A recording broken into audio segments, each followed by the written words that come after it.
Saudara-saudara sekalian yang dirahmati Allah Subhanahu wa taala, pagi ini kita alhamdulillah telah melangkahkan kaki kita dari rumah menuju Masjid Jabal Ar-Rahmah. Semoga Allah Subhanahu wa taala senantiasa menetapkan keimanan, keislaman dan ketakwaan kita kepada Allah Subhanahu wa taala.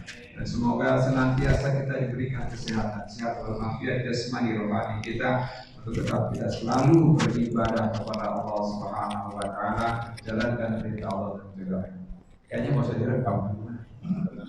Itu rekam juga. Aduh, saya juga bingung nih siapa ini. Baik Bapak-bapak, Ibu-ibu, saudara-saudara sekalian, ini ya apa istilahnya? Nggak ada pohon akar pun jadi, apa begitu kali ya? Baik Bapak-bapak dan Ibu-ibu yang dirahmati Allah Subhanahu wa taala. Ini kan terkait dengan bulan suci ya.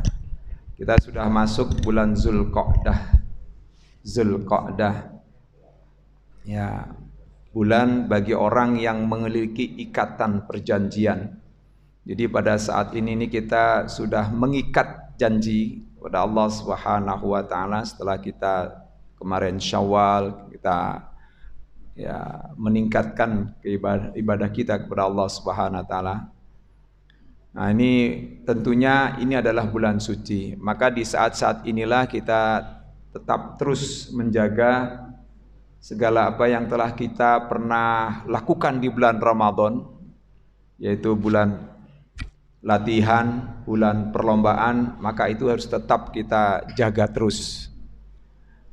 Sungguh luar biasa, ya walaupun dalam kondisi misalnya apapun ya, ada ustadznya kayak nggak ada ustadznya kayak gitu ya. Ini istiqomah bapak-bapak, ibu-ibu selalu tetap berada di tempat untuk mendengarkan majelis taklim. Karena sesungguhnya memang majelis taklim itu atau majelis ilmu adalah tempat yang dimuliakan oleh Allah Subhanahu wa taala. Bahkan para malaikat pun juga mengepakkan sayapnya, memberikan kita semacam perlindungan juga doa dengan oleh para malaikat. Bahkan malaikat itu kalau bisa kita melihatnya, maka dia akan mendoakan setiap orang ini. Ya, Allahumma sholli alaihi wa sallim alaihi. Allahumma arhamhu. Ya Allah berikan rahmat. Ya Allah berikan kebahagiaan.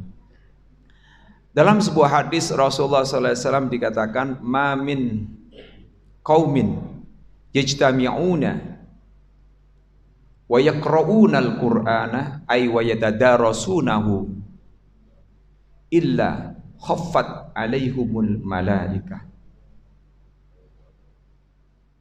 ay anzala alaihikumus sakinah. Pertama, anzala alaihikumus sakinah khaffathumul malaikah, dan yang kedua wa dzukira ma inda rabbih min siwahi.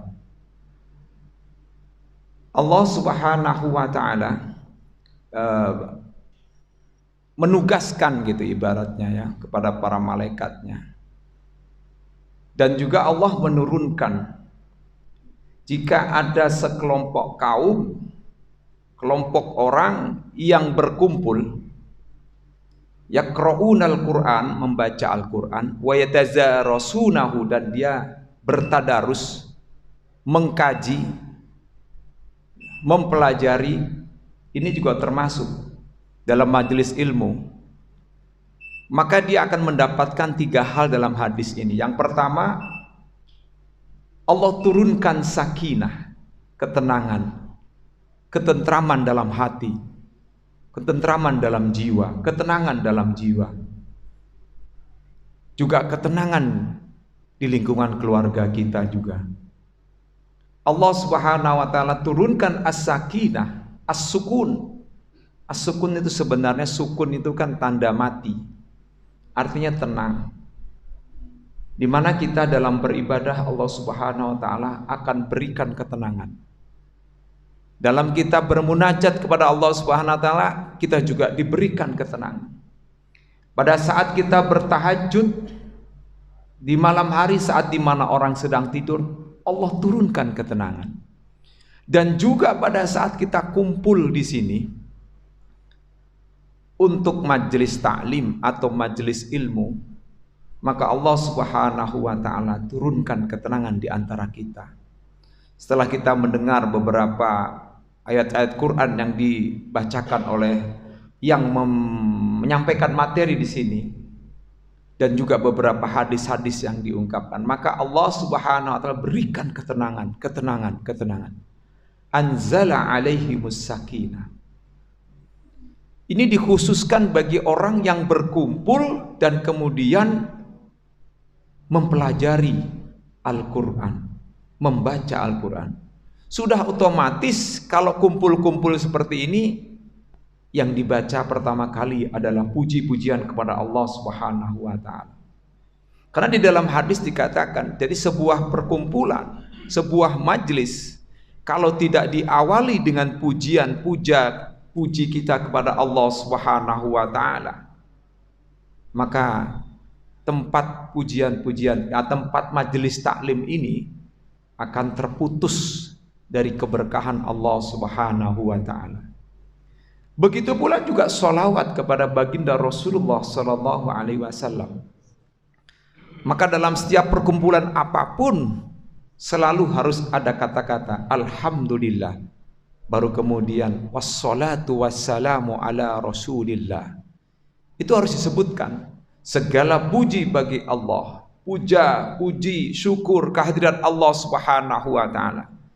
Karena hakikatnya yang dapat menggerakkan, yang dapat mendorong kita untuk bisa datang ke Masjid Jabal Ar-Rahmah dan duduk sejenak mendengarkan beberapa materi atau ceramah yang disampaikan oleh pemateri, itu adalah Allah Subhanahu wa taala yang menggerakkannya.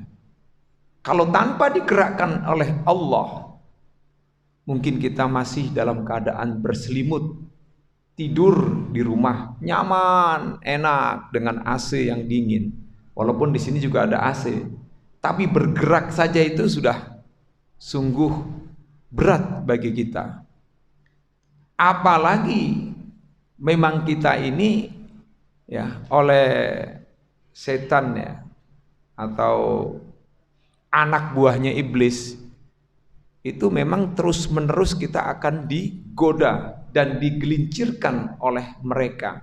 Agar mengapa? Agar kita ini masuk ke dalam barisan mereka, masuk ke dalam neraka. Na'udzubillah min dzalik. Itu yang tidak kita hendaki.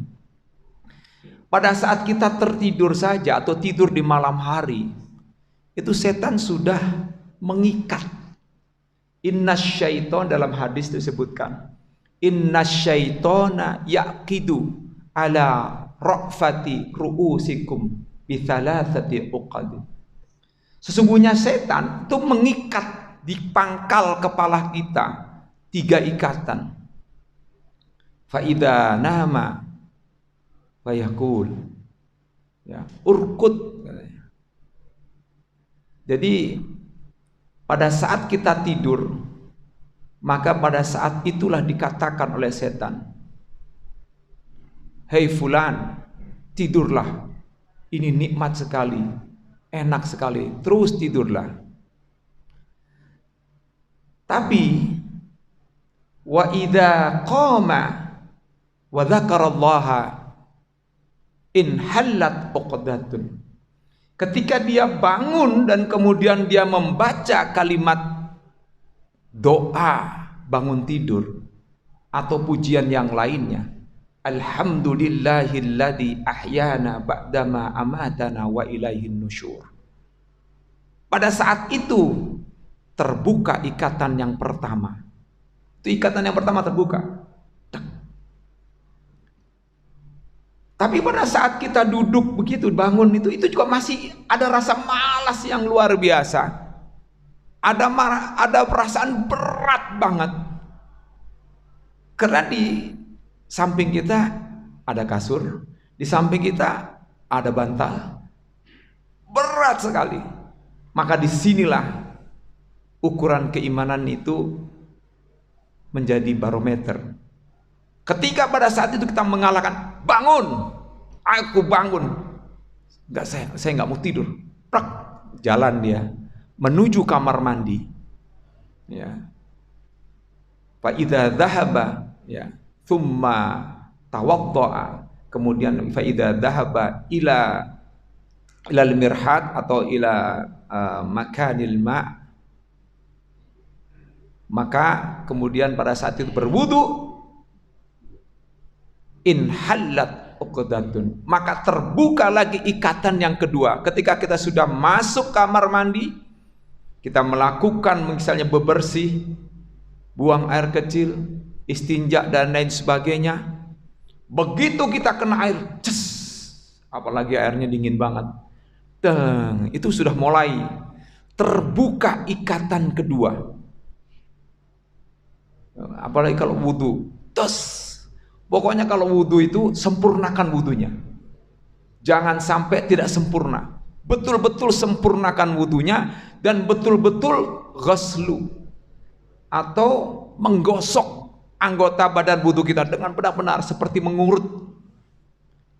Wah, kenakan wajah dulu, kumur-kumur, ya. Pertama madmadah, berkumur-kumur, baca bismillah, madmadah, berkumur-kumur, kemudian istinsyak, menyedot air, langsung keluarkan, lagi, 3 kali, luar biasa.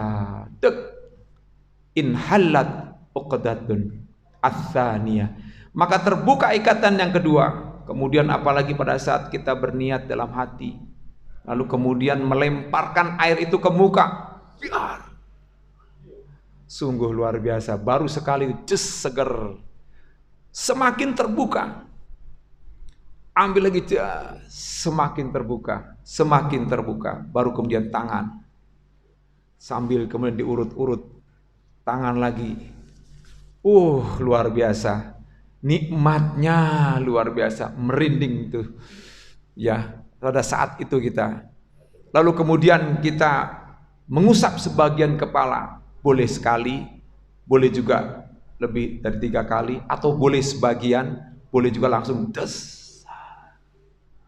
langsung ke leher, langsung ke telinga. Luar biasa tuh telinga, kayak ada aliran-aliran darah yang ada di kepala itu seperti mengalir benar lancar gitu ya, enak sekali. Baru kemudian selanjutnya sampai kepada kaki kita.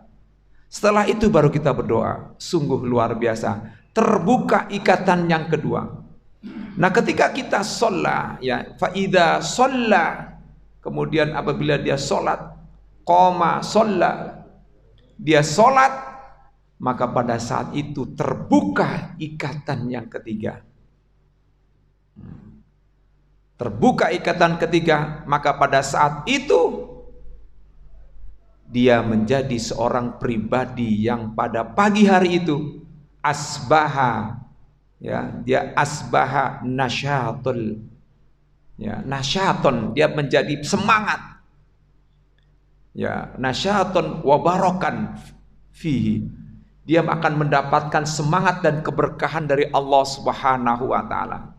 Jika dia pun tidur pada saat itu habis setelah sholat tahajud, dia pasti akan dibangunkan oleh Allah ketika pada saat Pak Wendy mengumandangkan azan. Allah, Pak Wendy ini yang azan. Saya tadi dengar itu Pak Wendy yang azan nih. Itu langsung bangun. Tapi tadi saya nggak tidur, Pak. Langsung kita akan terus bergerak. Tidak hanya itu, apalagi yang disebutkan di dalam surat Adz-Dzariyat, ya. Di situ disebutkan bahwa ciri-ciri orang Islam, ciri-ciri umat Nabi Muhammad, ciri-ciri sahabat-sahabat Rasulullah sallallahu alaihi wasallam. Wa kanu minal laili ma yahjaun. Sedikit malamnya dia tidur. Ya, sedikit malamnya dia tidur. Karena apa? Dia bangun untuk melakukan sholat tahajud. Tatajafa junubuhum anil madadi yad'una rabbahum khawfan wa tama'an wa mimma razaqnahum yunfiqun. Tatajafa, jauh, junubuhum, ya, lambungnya dari tempat tidurnya. Karena apa? Tidak ingin untuk tidur bermalam-malaman dengan nikmat tidur, dihabiskan untuk tidur saja, tapi dihabiskan juga, baik itu 2/3 malam, 1/2 malam, atau 1/3 malam. Disebutkan dalam surat Al-Muzammil ayat 20. Boleh kita mau pilih, mau 2/3 malam boleh, mau setengah 1/2 malam boleh, mau 1/3 malam juga boleh. Karena ada saat-saat tertentu kita mungkin hanya melakukan di 1/3 malamnya saja. Ada saat-saat mungkin kita melakukan di 2/3 malamnya saja. Ada saatnya mungkin kita semangat di 1/2 malamnya. Dan itu Allah sendiri yang menegur Nabi Muhammad sallallahu alaihi wasallam. Hai Muhammad, di situ dalam surat Al-Muzammil, ada kalanya kamu bangun melakukan qiyamul lail, yaitu kurang dari 2/3 malam. Kurang dari 1/2 malam, yaitu 1/3 malam. Maka oleh karena itu, faqra'u ma tayassara minal Qur'an. Bacalah yang mudah-mudah dari Al-Quran. Nah, itu sungguh luar biasa. Allah Subhanahu wa ta'ala kalau sudah terbiasa itu pasti bangun. Pasti bangun. Gak mungkin gak bangun, insya Allah. Kalau dari mulai tidurnya saja, jangan terlalu malam. Walaupun malam saja, pasti di ujung dia akan merasa merugi ketika dia tidak bangun, atau minimal 2 rakaat dan 1 witir udah cukup itu untuk menebus rasa bersalah atau rasa ketinggalan itu yang sangat luar biasa. Nah, itulah pembiasaan inilah yang kita lakukan di bulan Ramadan. Itu harus terus kita tempa, terus kita lakukan dan pertahankan, jangan sampai kita hilang dari bangun qiyamul lail. Dan ciri yang kedua diantara yang disebutkan di dalam surat Ad-Dariyat itu, wabil asharikum yastaghfirun. Di waktu sahar atau di waktu sahur, di saat itu banyak-banyaklah beristighfar kepada Allah Subhanahu wa taala. Istighfar, astaghfirullahaladzim, astaghfirullahaladzim, astaghfirullahaladzim, astaghfirullahaladzim. Sambil mengingat segala dosa yang pernah kita lakukan di masa remaja, sambil mengingat juga dosa-dosa kita di masa pada saat dewasa awal, sambil mengingat juga dosa-dosa di saat kita sudah dewasa mantap, sebelum kita mendapatkan petunjuk dari Allah sehingga kita dapat melakukan ibadah dengan sebaik-baiknya. Kita ingat-ingat dosa yang kita lakukan kepada Allah.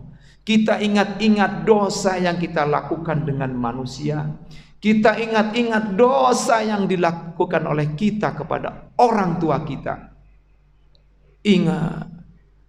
Dan di saat itu kita minta ampun, astaghfirullahaladzim, astaghfirullah. Wabil asharihum yastaghfirun. Dan di waktu sahar, di waktu sahur, itu ajaran dari surat Ad-Dariyat dari Allah Subhanahu wa taala, perbanyaklah istighfar, perbanyaklah mohon ampun. Para sahabat dahulu saya yakin mereka tidak banyak dosa. Nabi Muhammad juga tidak memiliki dosa, diampuni dosa-dosanya yang telah lalu dan juga yang akan datang pun sudah diampuni oleh Allah. Tapi beliau juga beristighfar, mohon ampun kepada Allah sebagai rasa syukurnya kepada Allah Subhanahu wa taala. Nah, ini wabil asharim yastaghfirun. Dan juga wafi amwalihim hakum ma'lum lisaili wal mahrum. Bahwa di dalam hartanya mereka pun juga mereka melakukan infak. Ini juga terkait juga ya. Senantiasa antara hablum minallah, hablum minan nas itu terikat terus, tergandeng. Nggak boleh kita hablum minallahnya itu baik, tapi hablum minannasnya nggak jalan. Orang ahli ibadah terus misalnya, tapi dia tidak mau respect dengan sekitarnya. Dia misalnya tidak mau tegur sapa dengan tetangganya. Dia tidak mau misalnya ikut ya bergotong royongkah atau nimbrungkah dalam kegiatan-kegiatan sosial. Kalau seandainya ada orang lain yang kemudian mencap dirinya sebagai orang yang sombong, mencap dirinya sebagai orang yang pelit, mencap orang lain, ya orang lain ini, maka sesungguhnya seorang abid atau ahli ibadah ini di mata Allah kurang. Hablum minallahnya oke, tapi hablum minannasnya nol. Ini pincang, dan tetap dia akan mendapatkan hukuman dan pertanggungjawaban yang sangat luar biasa. Karena nanti semua yang terkait dengan hakul adami atau hak-hak anak Adam itu akan dimintai pertanggungjawaban juga. Dari hal yang kecil pasti akan diminta, apakah itu pada saat dia misalnya bertanggung jawab, ya misalnya di kantornya, ataupun misalnya dia menjadi pengurus apa saja, entah itu pengurus sebagai pengurus masyarakat, RT RW, pemerintahan paling bawah, atau pengurus masjid dan lain sebagainya. Di situ dimintai pertanggungan jawaban, dan di situ kaitan dengan hablum minan nas. Ya. Hablum minallahnya bisa boleh kata kelihatan mungkin baik, tapi belum tentu hablum minan nasnya. Maka di sini perlunya adanya keseimbangan antara dua. Baik hubungan kepada Allah Subhanahu wa taala, baik juga hubungan kita kepada manusia atau dengan makhluk yang lainnya. Nah inilah bahwa mudah-mudahan kita termasuk hamba-hamba yang seperti ini, yaitu hablum minallahnya baik, hablum minasnya juga baik. Nah ini yang kita harapkan seperti itu. Nah kumpulnya kita di sini juga ini sebagaimana yang disebutkan dalam surat itu, ada ya bunyinya innama yakhsyallaha min ibadihil ulama, dalam Al-Quran itu, saya lupa nah itu surat apa itu, bahwa sesungguhnya orang-orang yang takut kepada Allah adalah para alim ulama atau orang yang memiliki ilmu. Nah kita termasuk adalah orang yang ingin menjadi tahapnya tidak hanya sekedar ikut, tetapi kita tahapnya tidak sekedar muqallid, sekedar ikut-ikutan saja, tetapi kita ingin meningkat menjadi ya muqallid yang muttabi lah. Muqallid yang tahu ilmunya, atau muttabi, kalau muttabi itu terlalu tinggi ya. Ada muqallid, muttabi, mujtahid. Muqallid itu ya kita lah, kalangan awam ya, kita ikut ya pendapat-pendapat alim ulama. Kalau muttabi yaitu para alim ulama. Ya kita minimal ya. Kalau mujtahid itu udah ulama yang kelasnya tinggi, yang dimana pendapat-pendapatnya dijadikan rujukan. Mujtahid itu adalah ulama yang betul-betul mengerahkan usahanya, jiwanya untuk mengambil istimbat hukum baik dari Al-Quran maupun Al-Hadis. Mereka biasanya tidak sendiri, kalau sendiri ulama mujtahid. Kalau bersama-sama itu namanya ijma atau konsensus para ulama, kesepakatan para ulama di dalam memutuskan suatu hukum atau perkara. Dia biasanya ya sudah tahu ilmunya dan sudah dalam ilmunya. Karena orang-orang yang memiliki ilmu yang paling dalam itulah yang tentunya dianggap sebagai oleh Allah Subhanahu wa taala sebagai hamba yang takut kepada Allah Subhanahu wa taala. Tapi ada juga yang kelasnya disebut sebagai ulama tapi tidak takut kepada Allah, ada juga. Ini yang disebut dengan ulama su' atau ulama yang buruk, ya, ulama yang banyak mengambil hal-hal yang bersifat duniawiyah saja. Dia mengasampingkan masalah-masalah akhirat. Ya, dia dapat dunianya, ya, dia dapat pengaruh di dunianya, tapi nanti di akhirat tanggung jawabnya sangat luar biasa di hadapan Allah Subhanahu wa taala. Nah, oleh karena itulah kita ingin untuk menjadi lebih tahu lagi, tidak hanya sekedar kita mendengar, duduk di sini sambil kemudian tapi insya Allah saya yakin bapak-bapak ini walaupun merem, ibu-ibu walaupun merem, ini telinganya pasti dengar. Saya yakin tidurnya itu tidur ayam, ya, ibaratnya tidur ayam, itu dengar itu pasti ya. Nah, kalau ibarat ulama, kalau ibarat sholat Jumat itu, kalau telinganya masih mendengar, itu menurut sebagian ulama itu belum batal wudunya. Jadi nanti kalau sholat syuruk nggak batal, jadi langsung aja. Ada yang pulas ya, kalau udah pulas itu udah batal. Harus wudu lagi. Kalau udah terputus, ya artinya akalnya sudah nggak ingat lagi, itu harus yang pojok. Wajar ya. Nah, jadi ketua RW kita urusannya banyak. Jadi mengurus banyak ya, terus urusan kita ini. Termasuk ulil amri ahlul hal wal aqdi, yang mengurus urusan kita nih. Nah, ini termasuk Pak RW ini ya. Jangan ditanya, ini meremnya aja itu udah jangan-jangan dengar apa yang kita ucapkan kali ini. Baik Bapak-bapak sekalian, dari itulah beberapa hal yang terkait dengan masalah majelis taklim atau majelis ilmu, di mana sungguh bermanfaatnya. Tadi pertama, Allah turunkan sakinah, ketenangan pada jiwanya, pada hatinya, pada keluarganya, dan pada pekerjaannya misalnya. Kemudian yang kedua, haffat alaihimul malaikah, yaitu Allah, para malaikat menaunginya sambil juga memberikan rahmat kepadanya. Dan kemudian yang ketiga, yaitu dia wadhukiro inda rabbihi min siwa, dia disebutkan di samping Allah di antara para malaikat-malaikat.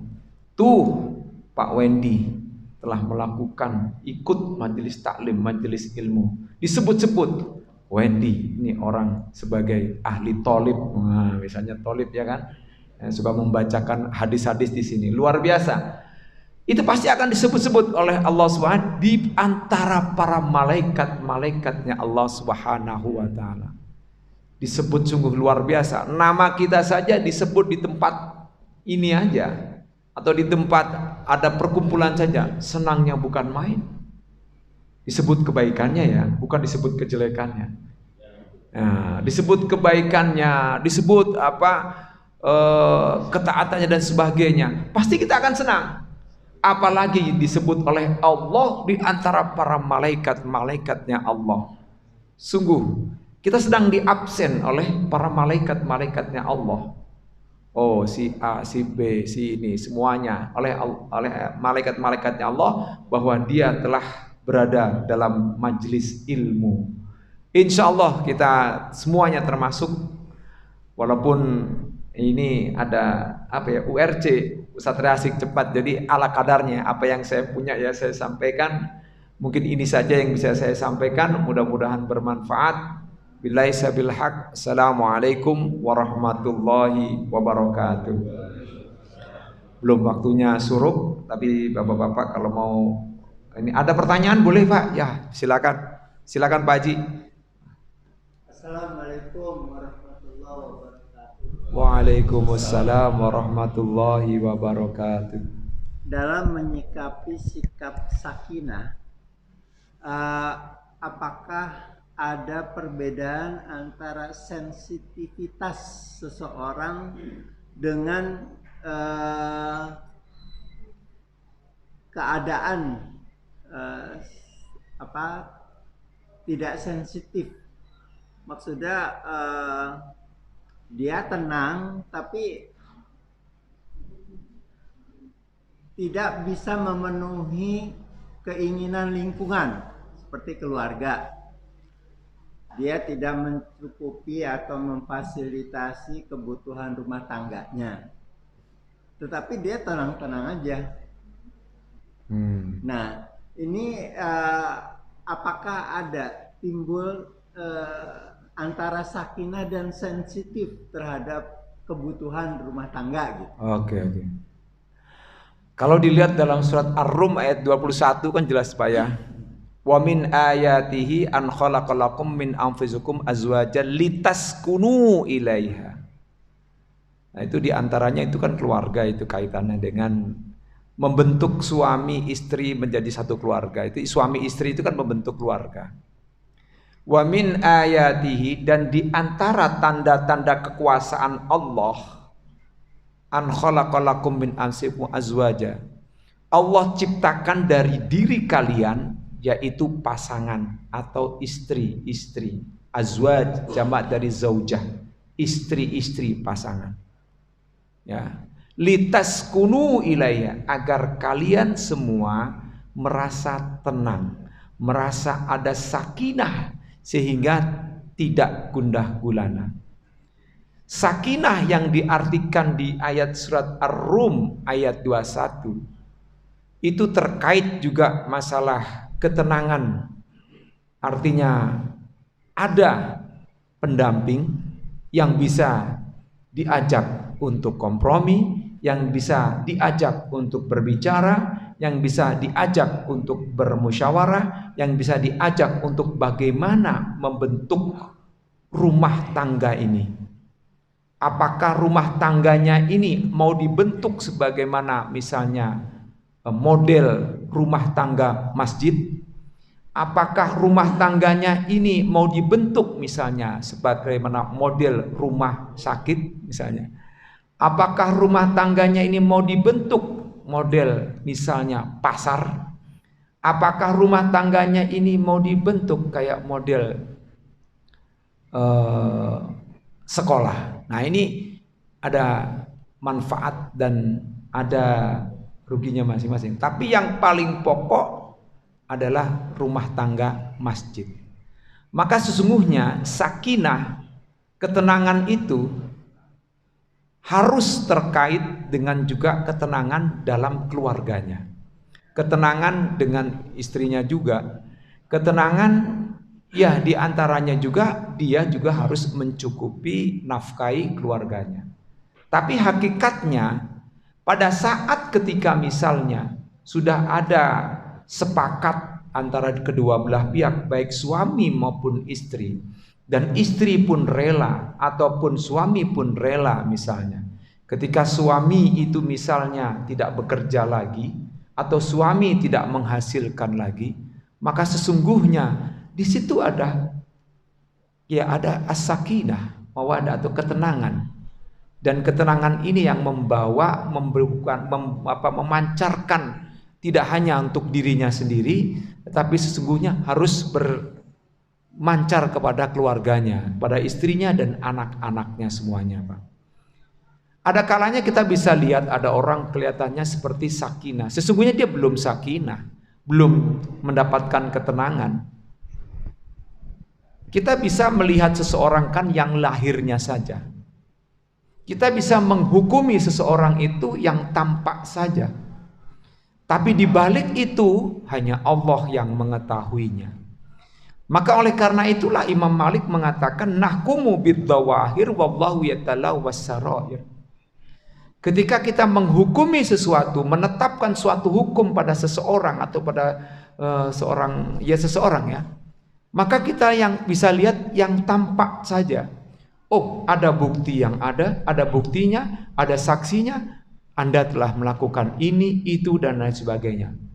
Maka seorang hakim pun ketika menghukumkan sesuatu atau menetapkan hukum berdasarkan ilmunya dan juga berdasarkan Al-Quran dan Al-Hadis dan berdasarkan dengan kitab kita atau ilmu-ilmu yang lain, maka pada saat ketetapan itu salah, dia dianggap mendapatkan satu pahala. Pada saat dia benar ketetapan itu menghukumi orang itu, padahal dia tidak bersalah misalnya, maka tetap dia akan mendapatkan, kalau dia beristihad dan benar, ya, atau dia menetapkan sesuatu dan dia benar, maka dia akan mendapatkan 2 pahala. Man ijtahada fa asaba falahu ajrani wa man lam yusib falahu ajrun wahidun. Barang siapa yang melakukan suatu ijtihad, melakukan suatu pendapat atau menetapkan suatu hukum, ya, sesuai dengan pendapatnya dan pikirannya yang sangat mendalam di bawah bimbingan Allah Subhanahu wa taala atau ilham dari Allah Subhanahu wa taala, dan dia benar, maka dia mendapatkan 2 pahala. Ketika dia salah, mendapatkan 1 pahala. Terkadang bisa saja apa yang kita lakukan itu bisa salah. Nah, oleh karena itu kita ya hanya bisa menetapkan kalau orangnya dari lahirnya begini-begini, ya begitu orangnya. Tapi tetap saja kita sebagai umat Islam tidak boleh untuk mengungkap aib saudara kita, untuk membicarakan celah-celah yang ada pada saudara kita. Kita harus tutup. Kecuali ya orang-orang yang berhak seperti polisi, hakim dan lain sebagainya. Maka itu sesungguhnya untuk mengungkap suatu permasalahan apa yang dilakukan tindakan kriminal itu. Nah, oleh karena itu menurut saya sesuai dengan dalam ayat itu bahwa as-sakinah, ketenangan itu harus bisa juga dirasakan, tidak hanya untuk dirinya, tapi bisa juga dirasakan untuk keluarganya. Dan ketenangan itu ya harus seimbang, Pak. Tetap harus seimbang. Tidak boleh ya hanya dia sendiri yang melakukan ketenangan itu, harus seimbang.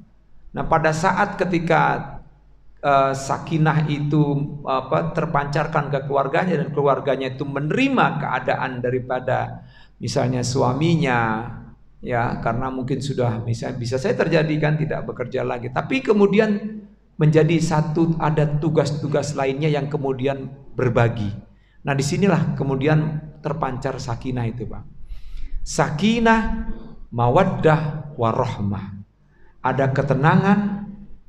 Di sini sakinah oleh ulama juga dikaitkan dengan masalah tenang dalam hati. Artinya pada saat ketika di luar kita melihat yang bukan muhrim kita atau yang diharamkan, segeralah untuk ingat yang ada di rumah yang halal, sehingga ada ketenangan, tidak ada kegoncangan jiwa.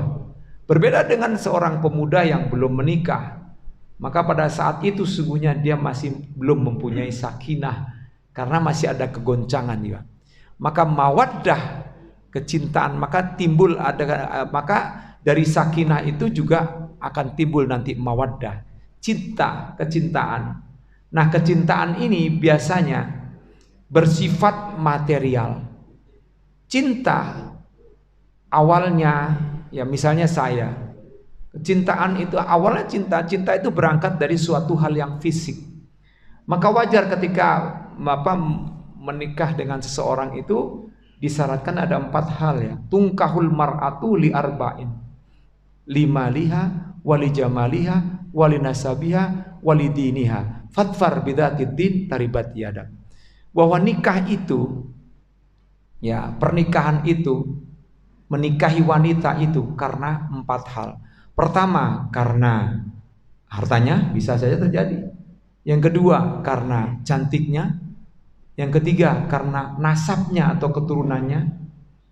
Dan yang keempat adalah karena agamanya. Fatfar bidatid din taribat yadak. Pilihlah agamanya, maka kau akan selamat dan kau akan menjadi bahagia dalam kehidupanmu. Tetapi 3 hal sebelumnya ini memang penting, dan itu sesuatu yang naluri manusia. Awalnya yang dilihat ya senang karena mungkin ada sesuatu yang cantik pada dirinya, ada sesuatu yang tampan pada dirinya. Boleh jadi orang lain bilang tidak tampan, boleh jadi orang lain dibilang itu tidak cantik, tapi bagi dia itu cantiknya luar biasa. Nah, pada saat usia sekitar 25, 27, itu terbawa oleh suatu hal yang materi, fisik. Tapi setelah 20 tahun kemudian sudah berubah. Sudah berubah. Kalau 20 tahun itu sudah berubah. Apalagi sudah 25 tahun pernikahan, sudah berubah. Tidak lagi mawaddah. Tapi mawaddahnya masih ada sih. Tetap masih ada. Caranya ya gampang sekali. Foto yang dulu pertama kali itu kita pajang, letakkan di dompet, lihat aja itu pandang. Oh, tapi jauh Pak. Tetap aja jauh juga, dilihat jauh juga kayaknya ya. Masih jauh juga, dilihat lagi jauh juga nih. Ya jauh juga, udah banyak perubahan. Iya, saya taruh dompet terus Pak, yang itu Pak. Jadi, tapi ya itulah untuk memberi semangat supaya tetap mawaddah. Nah, mawaddahnya ada. Tapi tetap itu akan hilang. Harta bisa juga hilang. Tapi itu penting ya, kecantikan itu pertama itu. Yang kedua kemudian harta. Nah, harta itu penting juga. Ya, sebuah rumah tangga ya kan ada nafkahnya, menafkahi keluarganya. Maka di situ ada harta. Cuman harta itu kan ya berbeda-beda setiap orang sesuai dengan fadilah. Kalau sudah fadilah itu tergantung daripada usaha masing-masing orang. Boleh jadi si A itu dengan harta sekian sudah cukup, merasa ini udah lebih baginya. Boleh jadi si B mempunyai yang lebih, maka akan berbeda-beda. Tapi rizki semua standar, oleh Allah dikasih semua. Semua yang melata di muka bumi ini oleh Allah dikasih. Itulah rizki. Wa ma min dabbatin fil ardi illa 'alallahi rizquha. Dan apapun yang melata di muka bumi ini atau yang berjalan di muka bumi ini sudah ditentukan rizkinya oleh Allah. Tapi yang membuat berbeda-beda itu fadilah. Fadilahnya yang berbeda-beda. Ada yang memiliki mobil satu, ada yang memiliki mobil dua, ada yang memiliki mobil rumah satu, ada yang memiliki rumah dua, ada yang memiliki rumah yang lebih dari dan sebagainya. Tapi kalau kita mencontoh Rasulullah itu punya rumah cuma satu. Dan setelah itu rumahnya pun juga udah jadi Masjid Nabawi. Nggak ada ya. Nah, seandainya Rasulullah seperti Nabi Sulaiman, mungkin umatnya lebih banyak kaya lagi. Tapi karena Nabi Muhammad SAW ini memang Nabi yang terakhir yang menjadikan contoh bagi seluruh alam, contoh bagi seluruh umat, tidak hanya umat manusia, maka di situ tampak kesederhanaan beliau. Beliau mampu untuk bisa lebih kaya lagi. Bahkan ada yang mengatakan beliau pada saat menikahi Khadijah kaya. Karena beliau sudah berdagang sejak awal. Sejak kecil, usia 13 tahun, 12 tahun dia sudah bekerja. Dengan pamannya Abu Thalib. Ada yang bilang 9 tahun ya. Itu sudah bekerja. Dan itu, keuntungan-keuntungan itu oleh Abu Thalib disimpan. Disimpan bahwa ini miliknya Muhammad SAW. Nah pada saat melamar Khadijah, di dalam sebuah riwayat, itu luar biasa beliau itu. Maharnya itu luar biasa. Karena kalau dilihat ya, orang Arab itu memberikan mahar kepada calon istrinya itu mahal. Orang Arab sendiri ya, itu mahal sekali. Karena wajar ya. Ya, itu namanya mahar ya. Di situ Rasulullah SAW bisa ya, memberikan mahar yang sangat luar biasa kepada Khadijah. Nah, diriwayatkan ada disebutkan ya, ada beberapa kambing atau onta atau sebagainya yang diberikan kepadanya itu, onta yang besar pada saat itu sebagai pemberian gitu. Bahkan diberikan itu dan itu dikumpulkan. Bahkan pada saat dia bekerja dengan Siti Khadijah sebelum dia menikah, dia juga digaji oleh Khadijah, ada honornya dan itu dikumpulkan. Nah, hanya saja memang oleh Allah dan dia juga Rasulullah SAW ini tidak menghendaki tidak menghendaki untuk diperbudak dengan harta. Makanya ketika pada saat beliau akan wafat, sambil mengatakan malihadat dunia, untuk apa dunia ini semuanya untukku. Oleh karena itulah pada saat dia bertanya kepada Fatimah, hai Fatimah, adakah harta di rumah yang masih bisa untuk dinafkahkan atau diinfakkan? Ada ya Rasulullah, ada 2 dirham kalau nggak salah. Itu pun berikan dia, sedekahkan. Jangan sampai itu tersangkut pada saat nanti kematian saya atau nanti di sana di akhiratmu. Maka oleh karena itulah yang paling pokok ya kesederhanaan dalam hidup. Bukan berarti kita harus miskin. Boleh kita kaya, memang harus kita kaya. Bagaimana kalau kita mau ibadah haji kalau seandainya tidak punya uang? Ya, walaupun memang haji itu tidak melulu terkait dengan masalah harta. Boleh jadi orang itu bisa dihajikan oleh orang lain. Boleh jadi dia dihajikan oleh kantornya. Boleh jadi oleh siapapun. Tapi tetap saja ada biaya pada saat kita berangkat ke sana. Nah, kalau zaman dahulu ya karena masyarakatnya tidak banyak, tapi tetap saja ada biaya. Mengapa sampai Allah mengatakan onta yang kurus? Artinya apa? Jangan sampai ya ketika pada saat kita misalnya pergi haji, ya kita tidak memiliki biaya untuk kehidupan bagi keluarga kita yang kita tinggalkan dan juga untuk kehidupan di sana atau living cost kita di sana. Maka penting itu. Kalau pada saat kita di sana kehabisan bekal dan kita kemudian terlunta-lunta dan kita menjadi minta-minta di sana, itu yang kita tidak harapkan. Ada satu jamaah pada saat waktu zamannya saya itu, seorang ibu terlalu baik sekali. Memang orang Indonesia baik banget. Seorang ibu-ibu, dia bawa uang real banyak sekali. Pada saat ada sabilillah, itu senang sekali sambil dikasih. Begitu pas dikasih, ngumpul sabilillah banyak banget, dikasih lagi. Karena kalau ada orang minta, dia ada jangan-jangan ini, ya itu disebut, ini jangan-jangan malaikat ini. Jadi dikasih semuanya, sampai habis. Dia nggak punya real lagi. Setelah itu baru dia bengong aja itu ibunya. Baru kemudian dia sampai di pondokan dia juga atau di hotel dia nangis. Akhirnya kemudian semua itu rombongan itu semua menginfakkan sebagian uangnya, beberapa real dikumpulin lalu diberikan kepada ibu-ibu tadi. Nah ini juga harus hati-hati juga. Yang namanya di kota Mekah itu banyak orang-orang yang minta-minta. Orang minta-minta di Mekah itu kaya-kaya, jangan dikata dia miskin. Kalau di saat ya haji begini, paling rendah itu 1 real, paling rendah 1 real.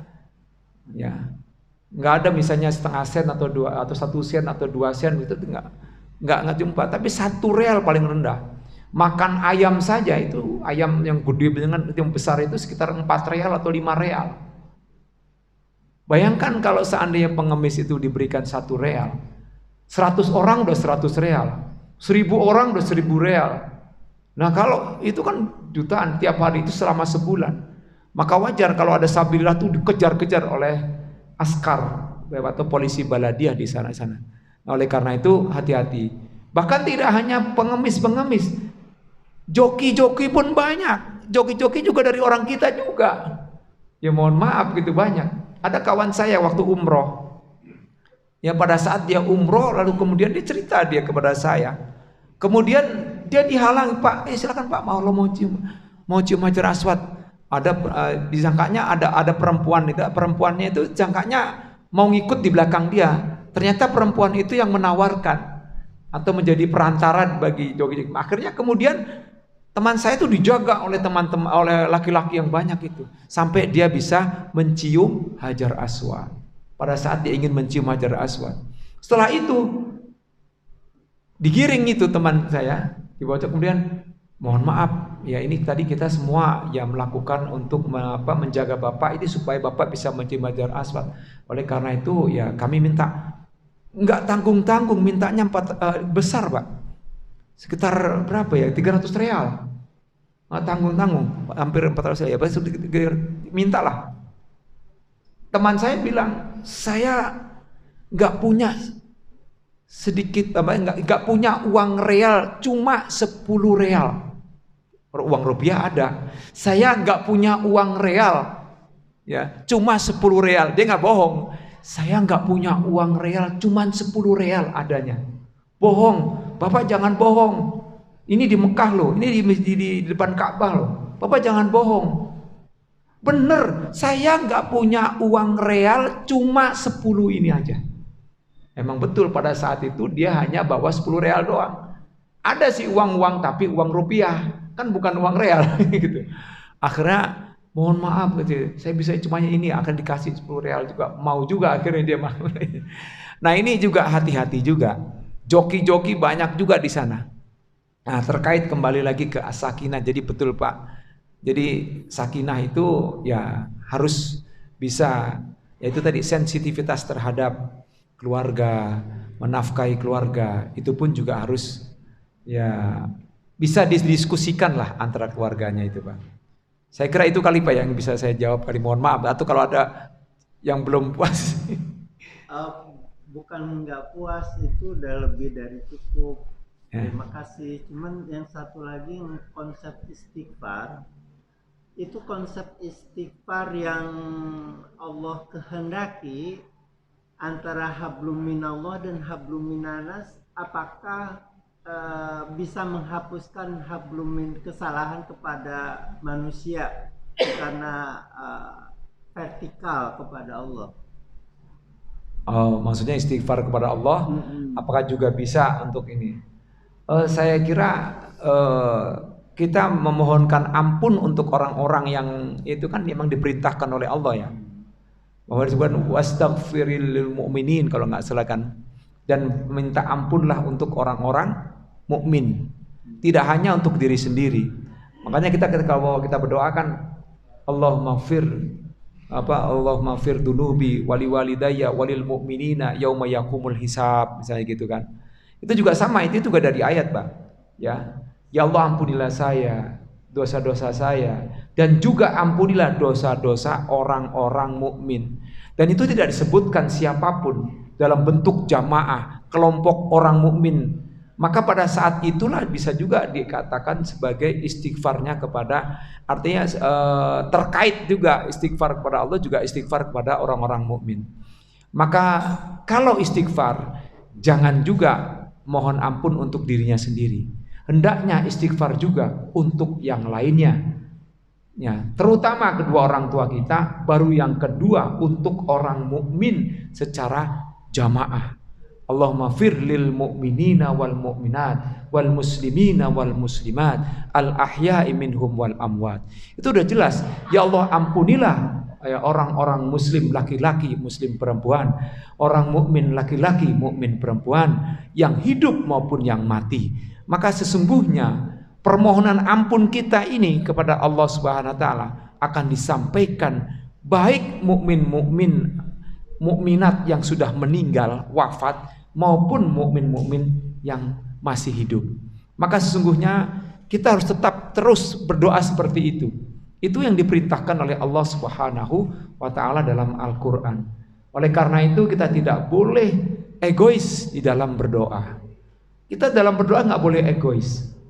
Dan ketika kita menjadi imam atau ketika kita dipinta untuk berdoa di hadapan orang banyak, maka sesungguhnya kata-kata yang harus kita gunakan jangan kata-kata saya, tapi gunakan kata-kata kami. Karena mengapa? Di sini karena banyak orang yang akan dimintakan ampun kepada Allah Subhanahu wa taala. Ini diajarkan juga oleh keluarga Nabi Yusuf. Ketika kakak-kakak saudara-saudaranya itu telah melakukan perbuatan yang tidak baik kepada Yusuf, lalu kemudian dia mohon kepada Nabi Yakub, bapaknya, agar wahai ayahku, mohonkan ampun kepada Allah atas kami ini semuanya, karena kami telah melakukan perbuatan dosa kepada Nabi Yusuf. Nah itu kemudian diangkatlah doa kepadanya. Nah inilah yang kemudian, oleh karena itu di dalam berdoa tetap tidak boleh kita egois, mendoakan diri kita sendiri, mendoakan keluarga kita sendiri, tapi tidak mendoakan orang-orang di sekitar kita. Kita doakan, boleh kita sebut namanya.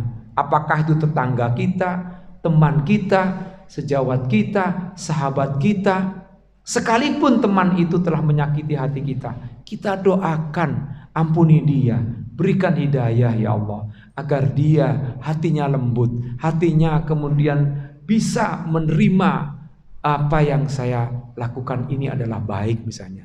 Itu semua kita harus doakan, kita harus saling mendoakan. Sungguh luar biasa. Karena apa? Di dalam surat Ad-Dariyat disebutkan yas'adul kalimut thayyibu wal amalus shalih wa yarfa'u. Jadi kata-kata yang baik itu akan naik ke atas langit, maka kemudian terbuka di atas langit itu, dan malaikat-malaikat juga menyambutnya, lalu kemudian Allah menerima kalimat-kalimat yang baik. Maka kata-kata itu jangan yang kata-kata yang buruk, kata-kata itu jangan kata-kata yang negatif, tapi perbanyaklah kata-kata yang positif, yang baik, karena dia akan naik perkataan gitu. Kita ucapkan, dia akan naik ke atas. Begitu pula amal-amal soleh kita, Allah akan angkat dan naik ke atas sana, dan kemudian itu dapat. Nah, di sanalah pada saat itu akan bisa diterima doa kita. Maka ketika kita mencaci maki orang dengan kata-kata yang negatif, maka bisa saja itu akan diterima oleh Allah Subhanahu wa taala. Maka jangan sekali-kali kita misalnya memarahi anak dengan kata-kata yang sangat luar biasa. Itu saja yang saya sampaikan. Mudah-mudahan ini bermanfaat. Billahi sabil haq. Assalamualaikum warahmatullahi wabarakatuh.